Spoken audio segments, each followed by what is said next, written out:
interview you? Sure.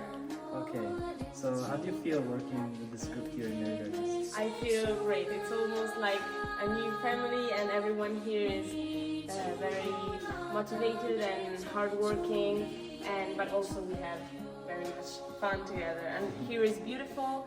The Gonpa has amazing structure, and now that we're painting it, it's even more beautiful. Close to the sea. Amazing. So could you explain exactly what is the dynamic space of the elements? Sure.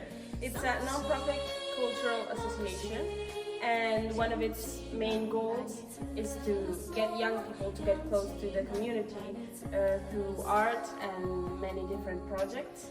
And so we're maintaining these places like Merigar East and Merigar West, and not only for the current community but also for the next generation. So do you have a message for the young members of the community? I would say that if you want to help the community but also have a wonderful, meaningful experience and meet people from many different cultures and exchange knowledge, come and join us. Thank you. Thank you. Bye. Ciao.